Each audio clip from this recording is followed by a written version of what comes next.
오늘 설교의 제목은 그날이 오면입니다. 1930년 3월 1일 기미 독립선언일을 기념해서 일제 식민지 시대의 대표적인 저항 시인이었던 시문의 시입니다. 그 제목이 그날이 오면입니다. 제가 그 시를 잠깐 읽어드리면, 그날이 오면 삼각산이 일어나 더동실 춤이라도 추고 한강물이 뒤집혀 용솟음 칠 그날이 이 목숨 끊기기 전에 와주기만 하량이면 나는 밤하늘에 나르는 까마귀와 같이 종로의 인경을 머리로 들이받아 올리오리다. 두개골은 깨져서 산산조각 나도 기뻐서 죽사오매 오히려 무슨 한이 남으오리까. 그날이 와서 육조 앞 넓은 길을 울며 뛰며 뒹굴어도 그래도 넘치는 기쁨에 가슴이 미어질 듯 하거든. 드는 칼로 이 몸의 가죽이라도 벗겨서 커다란 북을 만들어 들쳐 매교는 여러분의 행렬에 앞장서오리다. 우렁찬 그 소리를 한 번이라도 듣기만 하면 그 자리에 거꾸로 저도 눈을 감겠소이다. 이 시는 일본 제국주의 폭정 속에서 민족과 나라의 해방을 노래한 시입니다. 우리가 읽고 있는 이 스가랴서는 하나님의 나라에 대해서 예언하는 말씀입니다. 스가랴는 12 소선지서의 11번째 예언서고 성경 구약 39권 가운데 38번째 책입니다. 그중 우리가 읽고 있는 본문 12장부터 마지막 14장까지의 주제는 하나님의 나라, 다른 말로 하면 여호와의 날입니다. 이 여호와의 날은 하나님의 나라, 하나님의 통치, 심판과 구원의 그날을 증거하고 있습니다. 난해하기 때문에 많은 분들이 잘 읽지 않는 말씀인데, 성경 66권을 관통하는 핵심 주제이자 결론입니다. 창조주 되시고 심판주 되신 하나님의 통치가 마침내 이루어질 것이라는 겁니다. 하나님 나라와 천국은 하나님의 통치입니다. 그날은 심판의 날이자 동시에 구원의 날입니다.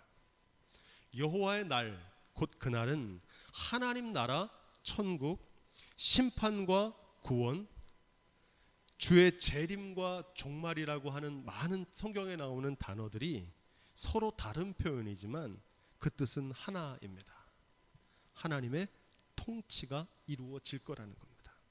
그날에 메시아가 오셔서 세상을 심판하실 거라고 말합니다. 메시아는 왕 되신 예수 그리스도입니다. 그래서 스가랴의 예언은 메시아 예수 그리스도의 오심을 초림이라고 그러는데, 그리고 그분께서 마침내 다시 오시는 걸 재림이라고 하는데, 바로 예수 그리스도의 초림과 재림에 관한 예언의 말씀입니다.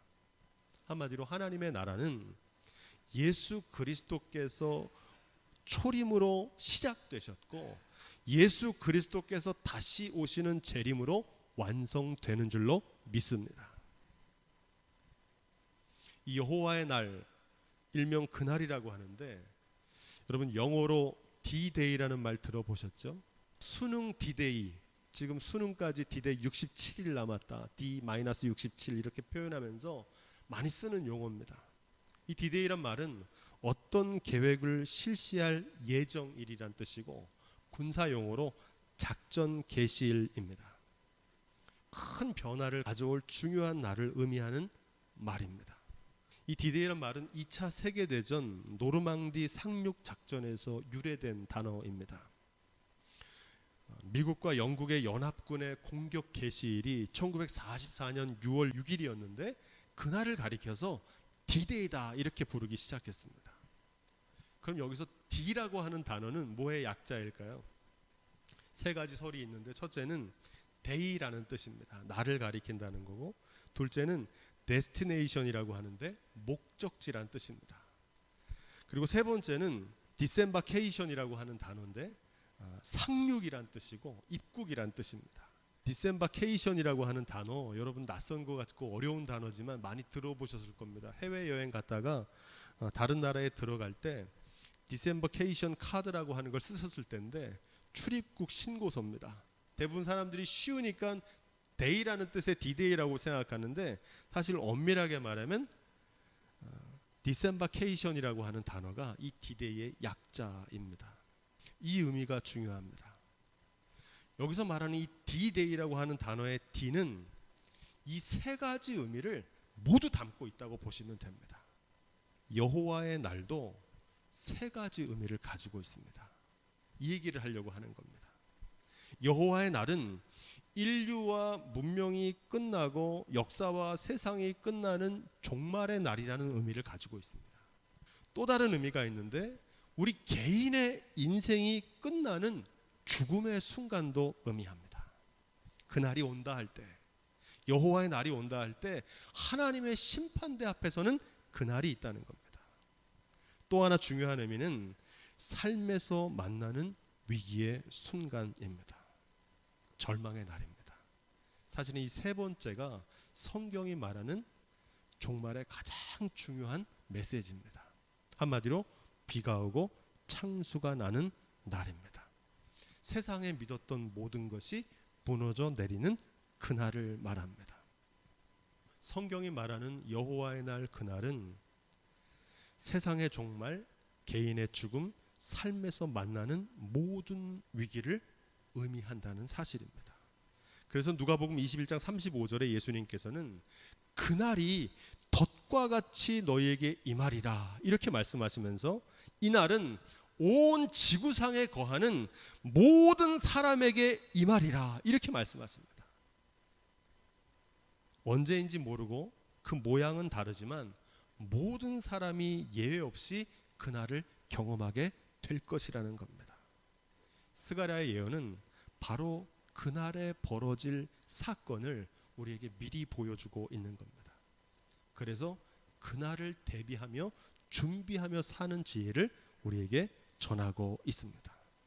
그런 맥락에서 우리 4절 5절 말씀도 한번 좀 읽어볼까요? 여호와가 말하노라 그날에 내가 모든 말을 쳐서 놀라게 하며 그 탄자들을 쳐서 미치게 하되 유다 족속은 내가 돌아보고 모든 국민의 말을 쳐서 눈멀게 하리니 유다의 두목들이 심중에 이르기를 예루살렘 거민이 그들의 하나님 만군의 여호와로 말미암아 힘을 얻었다 할지니라. 이 말씀을 보면 출애굽기에 히브리 민족이 홍해를 건널 때 그 홍해를 가르고 이스라엘 백성들이 건너간 후에 애굽의 말과 병거가 물에 수장되는 장면이 떠오릅니다.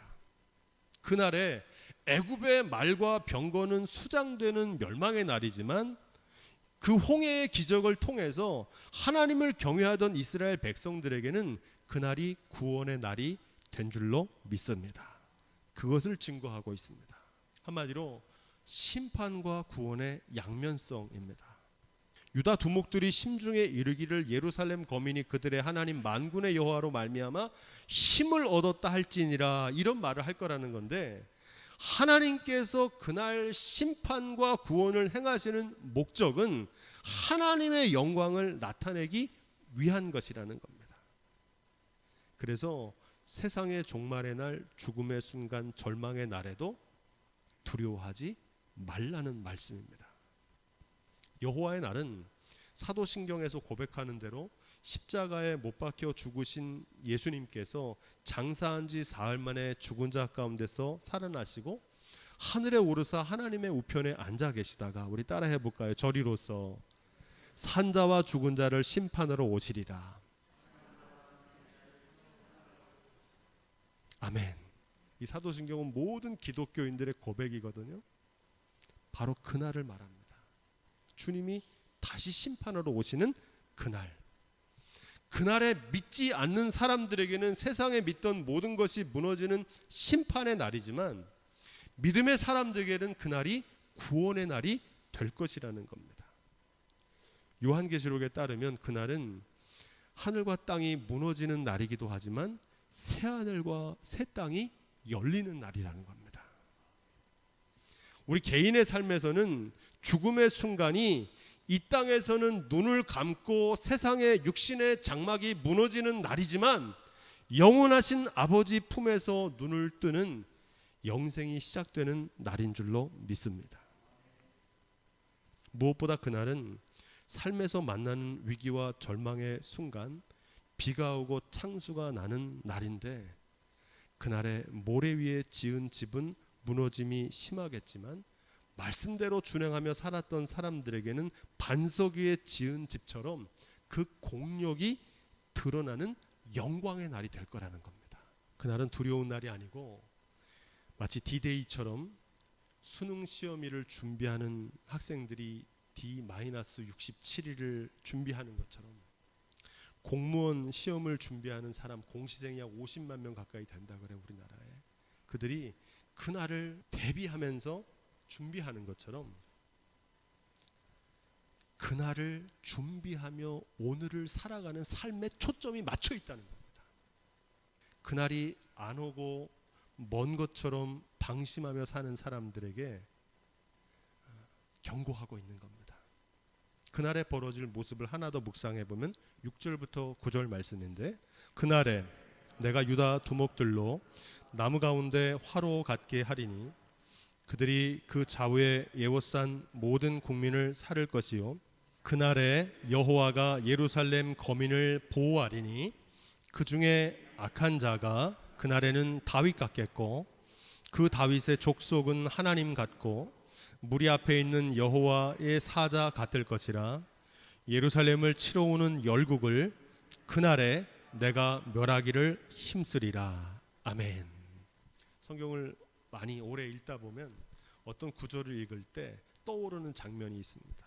바로 바벨론 포로기의 사자굴의 다니엘입니다. 그리고 타는 듯한 풀무불 속에서도 하나님의 천사로부터 구원을 받았던 다니엘의 세 친구들 사드락, 메삭, 아벳느고가 연상됩니다. 평범한 유다 청년들, 포로로 잡혀가서 억울한 누명을 쓰고 죽음을 당할 수밖에 없는 그 위기 속에서 하나님께서 그들을 구원하셨습니다. 그래서 하나님의 영광을 나타내셨습니다. 그날에도 하나님을 경외하는 이들을 구원의 도구로 사용하실 거라는 겁니다. 세상의 종말, 죽음의 순간, 삶에서 만나는 위기의 순간에도 사자굴의 다니엘처럼, 불타는 풀무 속에서 구원받은 새 친구들처럼 하나님을 경외하는 이들을 구원하셔서 하나님의 영광을 나타내시겠다는 겁니다. 이것을 우리의 개인의 삶에 적용하면 우리도 삶에서 다니엘과 같은 처지, 사드락, 메삭, 아벳느고와 같은 환난을 만날 때가 있습니다. 삶의 위기와 문제를 만날 때 여러분 이렇게 기도하십시오. 주님, 내 힘으로 해결할 수 없는 환난과 재난과 문제를 만났습니다. 나를 구원하셔서 나를 통해, 우리 가정을 통해 하나님의 영광을 나타내게 하옵소서. 여러분 이렇게 기도하십시오. 세상의 종말의 날에도, 죽음의 날에도, 삶에서 만나는 위기의 순간에도 하나님께서 그날에 그렇게 역사하실 줄로 믿습니다. 마지막 그날에 어떤 일들이 벌어질 것인가? 10절 11절 말씀입니다. 내가 다윗의 집과 예루살렘 거민에게 은총과 간구하는 심령을 부어주리니 그들이 그 찌른 바 그를 보고 그를 위하여 애통하기를 독자를 위하여 애통하듯 하며 그를 위하여 통곡하기를 장자를 위하여 통곡하듯 하리로다. 그날에 예루살렘에 큰 애통이 있으리니 무깃도 골짜기 하다 드림몬에 있던 애통과 같을 것이라. 아멘. 그날에 애통하는 일이 벌어질 거라는 겁니다. 그리고 이 슬픈 통곡 애통이 세 가지 모습으로 나타날 것이라고 얘기하는데, 첫째는 내가 다윗의 집과 예루살렘 거민에게 은총과 간구하는 심령을 부어 주리니, 이렇게 말합니다. 이 말씀은 위기의 순간에 도와주시겠다는 겁니다. 사도행전에 요엘서 말씀이 인용되어 있는데 여러분이 잘 아는 말씀입니다. 하나님이 가라사대 말세에 내가 내 영으로 모든 육체에 부어 주리니, 하나님의 영을 부어 주시겠다는 겁니다.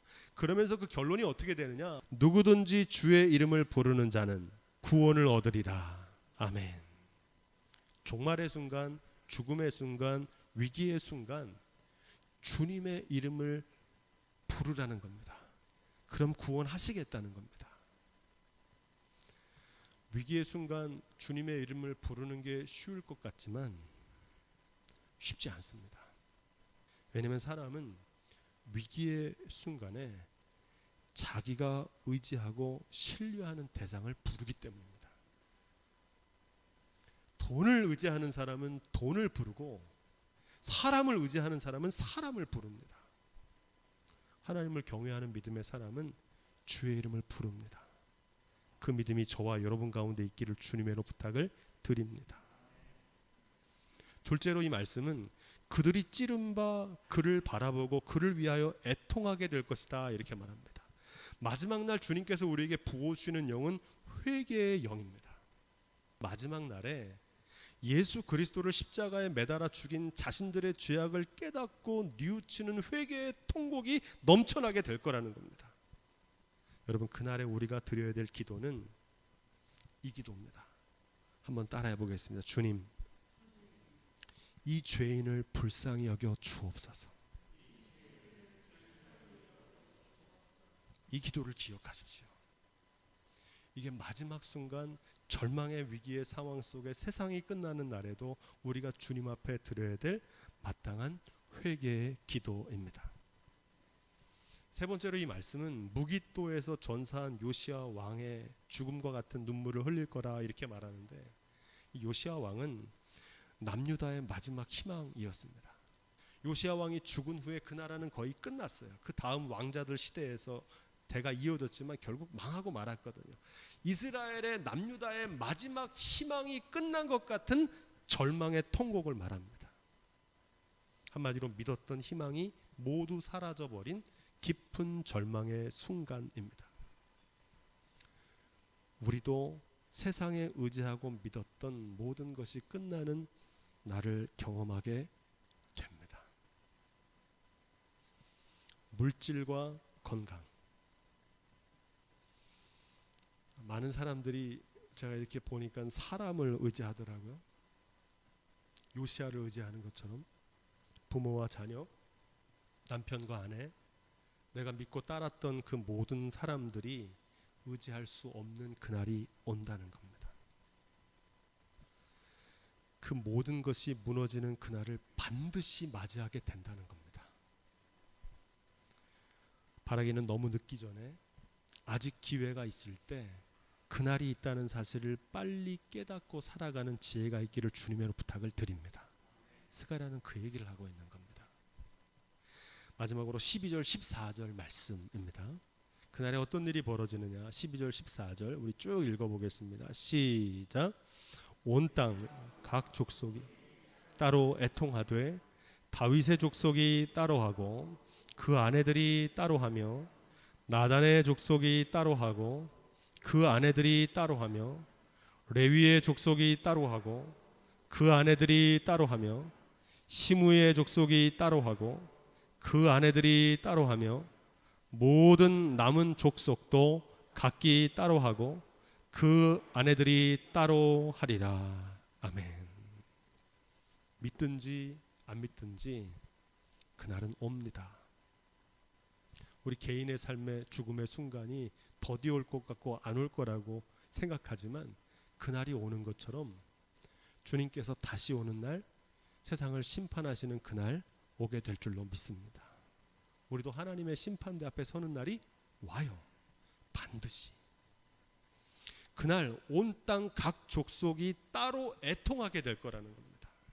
하나님의 심판대 앞에서 대성통곡하게 될 거라는 겁니다.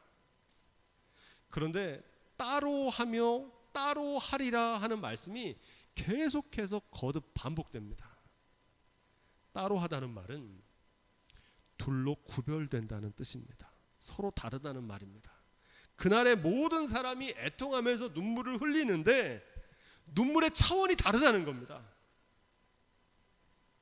어떤 사람들은 참회와 기쁨의 눈물을 흘리며 울 테지만 반면에 다른 사람들은 후회와 탄식과 슬픔의 눈물을 흘리게 될 거라는 겁니다.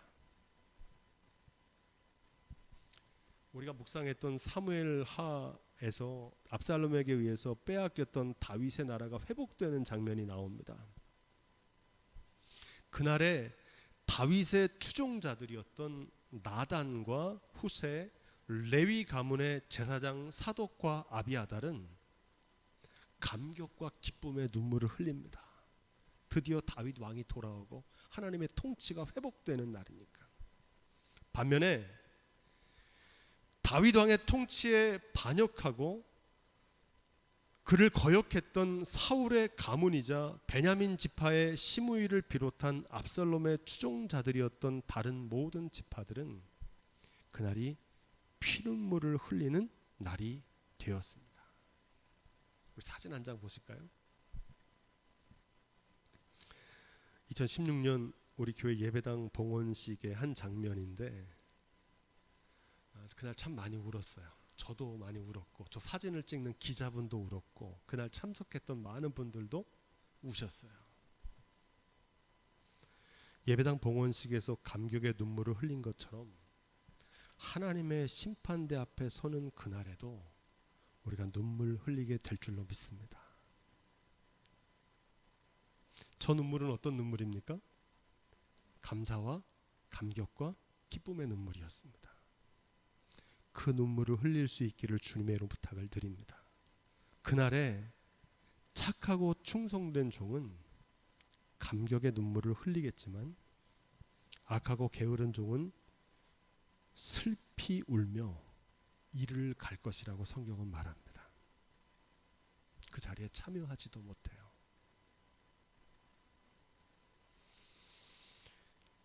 성경은 이 반전을 뭐라고 얘기하냐면 두 사람이 함께 맷돌을 갈다가 한 사람은 가고 한 사람은 남을 거라는 겁니다. 두 사람이 한 방에서 같이 잠을 자다가 한 사람은 가고 한 사람은 남을 거라는 겁니다. 예수님 맞을 준비가 됐냐는 겁니다. 마태복음 7장 22절에서 예수님께서는 그날에 대해서 이렇게 말씀하십니다. 그날에 많은 사람이 나더러 이르되 주여 주여 우리가 주의 이름으로 귀신을 쫓아내며 주의 이름으로 많은 권능을 행치 아니하였나이까. 내가 너희를 도무지 알지 못하니 불법을 행하는 자들아 내게서 떠나가라 하리라. 산상수훈의 결론입니다. 내 아버지의 뜻대로 행하는 자라야 들어가리라. 그리고 나서 모래 위에 지은 집과 반석 위에 지은 집에 관한 비유로 말씀하십니다. 그날이 안 오고 더딜 것이라고 여기며 이 땅에서 천년 만년 살 것처럼 살던 사람과 날마다 그날을 바라보며 하루하루 마지막 하나님의 심판대를 생각하며 저 높은 곳을 향하여 날마다 행진하며 살았던 사람은 그날에 전혀 다른 서로 운명을 맞이하게 될 겁니다. 지금은 함께 예배하고 지금은 함께 같은 신앙생활도 하고 지금은 함께 말씀을 듣고 있지만 전혀 다른 운명을 맞게 될 거라는 겁니다. 바라기는 그날에 이 시간 예배하는 저와 여러분들이 착하고 충성된 종아 잘했다, 주님의 칭찬을 받으며 기쁨과 감격의 눈물을 흘릴 수 있는 복된 인생이 다 되시기를 주님의 이름으로 축원드립니다.